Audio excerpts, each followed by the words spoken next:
What is going on, everybody? Welcome back to Hype Train, the show that I literally haven't done in months because I've been busy making videos about things that aren't video games. But, let's talk about some video games. So for those of you who've been living under a rock for the past few days, E3 has been this weekend and it's technically still going on, but who really cares? But, you know, it is basically Christmas for the gaming community. We get all kinds of new announcements, new trailers for new games that are gonna be awesome and new, and I said new like 12 times in that sentence, but it's happening. Let's go. It's lit. So this video is going to be my big E3 recap where I'm just going to go over all of the huge stuff that was announced over the past few days and give a couple of my opinions on that, as, you know, as I do in this extremely unscripted and awful series that you should probably stop. So the first day was, I don't remember what day it was, I think it was Saturday. Sure, it goes to show my professionalism, but it was EA. EA had a whole thing where they do stuff. They talked about FIFA and Madden and Battlefield 1. Nobody really cares about any of that, but what we do care about is Battlefront 2, because if it's any good as the original Battlefront 2, then I'm probably gonna go poop my pants later. So they gave us a bunch of gameplay for Battlefront 2, and it looks like legitimately good. Like the graphics look great, the gameplay looks great. We have all three eras of Star Wars now. There's like looks to be like cross era, like with the heroes and stuff. So you could have like in the gameplay they had Rey fighting Maul, and I think Boba Fett was in there, and a bunch of stuff was going on, and it looks pretty lit. I will definitely pick this up if I hear good things about it. If I don't hear good things about it, then I don't know. I'm still really skeptical about this game, so I have to wait. So I'll definitely wait for some reviews or something before I purchase this. So after EA was Microsoft, which was the next big thing, and probably the biggest thing that they announced there was the Xbox One X, which, if that name sounds horrible to you, you are not the only one. The Xbox One X is apparently like the most powerful console of mankind, and who cares, because I play on PC anyways. But they touted its achievements. They're like, oh, it's the most powerful console, can run 4K, 60 FPS, it's small, but I don't believe they ever gave a price tag, if I'm not mistaken. Maybe they did. I'm gonna go look that up right now. Don't worry, kids. You too can backwards compatibly play your old Xbox games on your Xbox One X for the low price of $500, 500 US dollars. I'm gonna jump out a window, even though I'm never gonna buy this. I'm doing it. So what I'm going to do here is I'm going to look at my phone and read off the list of the games that they announced, and then give my thoughts on some of them. So, we got, this is in order by the way, Metro Exodus, Assassin's Creed Origins, Deep Rock Galactic, State of Decay 2, Sea of Thieves, Dragon Ball FighterZ, or Fighters, however you want to say that, Tacoma, Crackdown 3 with Terry Crews, Ashen, Life is Strange 2, Shadow of War, Ori and the Will of Wisps, and Anthem. So, what do I think of that? Well, you see, I think the problem with a lot of the E3 conferences this year was that they just re-showed trailers of games that they announced last year. So, like, what's the point? We already know God of War is coming, and we know State of Decay 2 is coming. But like, did you really need to reaffirm that? Did you really have so little to show that you had to re-announce games? I mean, don't get me wrong. There's still a lot of good games that they got a lot of good-looking games that they announced, like Crackdown 3. And Assassin's Creed Origins looks okay, but they just, like, with games like Sea of Thieves or State of Decay 2, they just kind of rehashed stuff they did last year, which it's kind of pointless. It's like, we know Sea of Thieves is coming, and at this point, I don't really care anymore. I kind of just want to pirate things. Wait, that sounded wrong. Oh no. Don't pirate your games, kids. Something I forgot about Microsoft, as I am just... this is near the end of my recording, but I just remember this about Microsoft. They announced a 3D platformer known as Super Lucky's Tale, which it looks adorbs, and it looks like a good 3D platformer, and you should play it. I will definitely play it. The thing about Microsoft is that they said, they're like, oh, we have 42 games to announce today, but in reality, most of those were just in a little bit of a little indie game montage, and then some of them were games that they announced last year. So, get with the program, Microsoft. I mean, I still think that they always do put on a really good show, but I feel like they just kind of they took a lot of things they could have. They rehashed things that they didn't need to rehash, is what I'm trying to say here. Moving on to Bethesda, all they really did was just announce VR versions of all of their already existing games, like Fallout 4 and Skyrim and whatnot. Nobody cares about none of that. But they also announced their plan for not paid mods, just mods that you pay for. Shout out to my boy Boogie. I'm a little bit disappointed in Bethesda this year because they had such a good show last year with announcing things like the return of Quake and whatnot.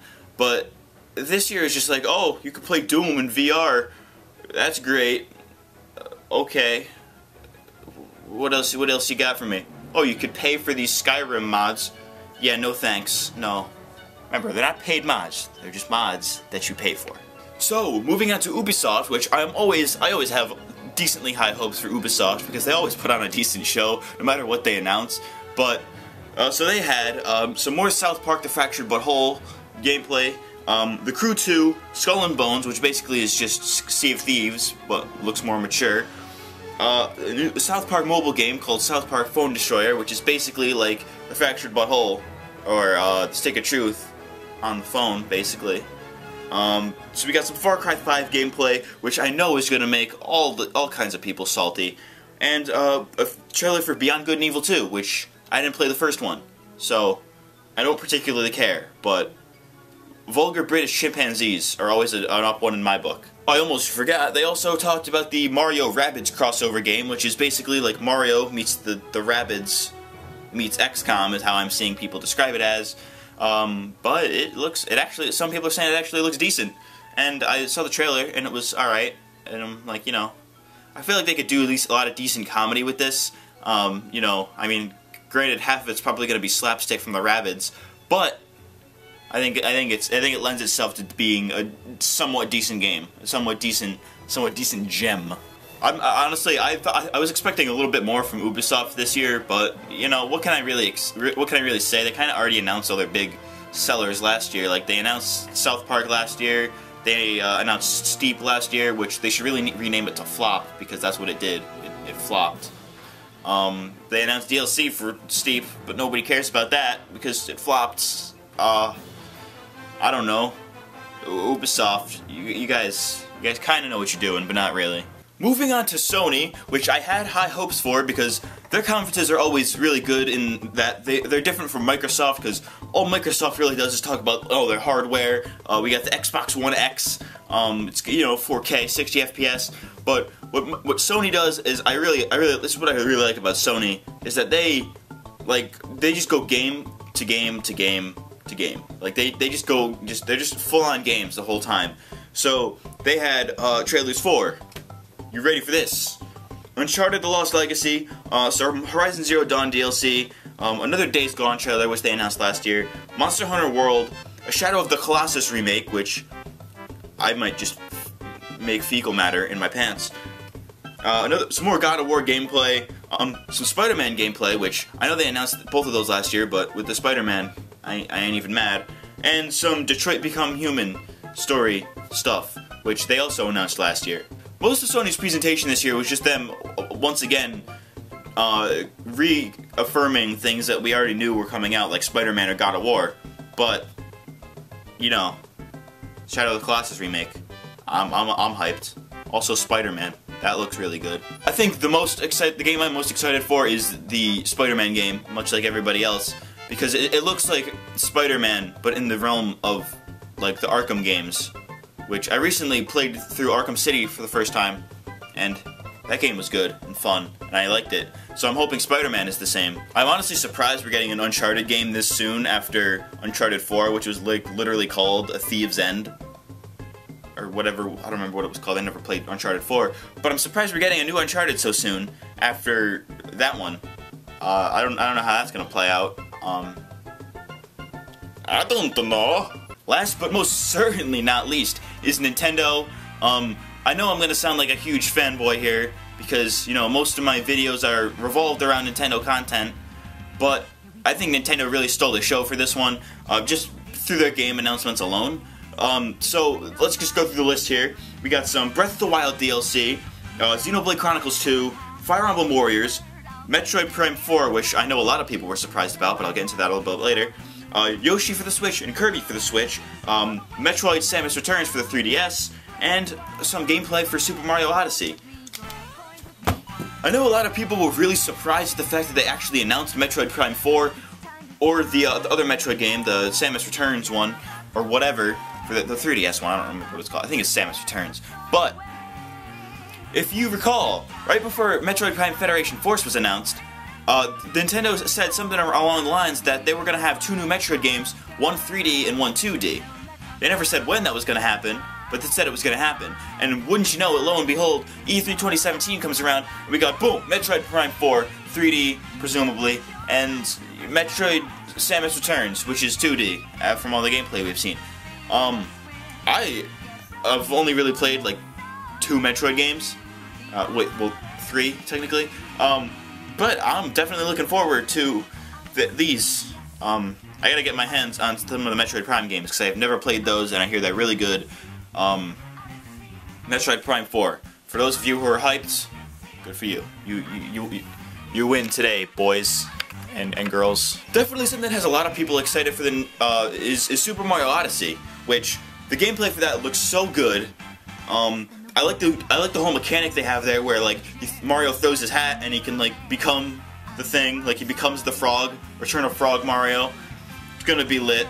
Let's keep it 100. He could go inside of a T-Rex and stuff. That's awesome. It reminds me of Crash of the Titans. If anybody remembers that game, it's like probably the least remembered Crash Bandicoot game. But like in that game, you could like take control of your enemies and then use them to fight your other enemies. So it kind of reminds me of that, but it looks really fun. It looks like a true return to form for like the 3D platform Mario genre, I guess. Super Mario Odyssey looks really good, and the music for that trailer was oh my god, it was so good. It was so good. I cannot emphasize how good that trailer was. That music though, A1 since day one, my guy. That is all for this episode of Hype Train. Let me know what you think in the comments section below.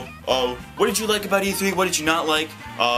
What did you enjoy about some of the announcements? What was something you weren't expecting? What was something you thought was going to be announced but didn't get announced?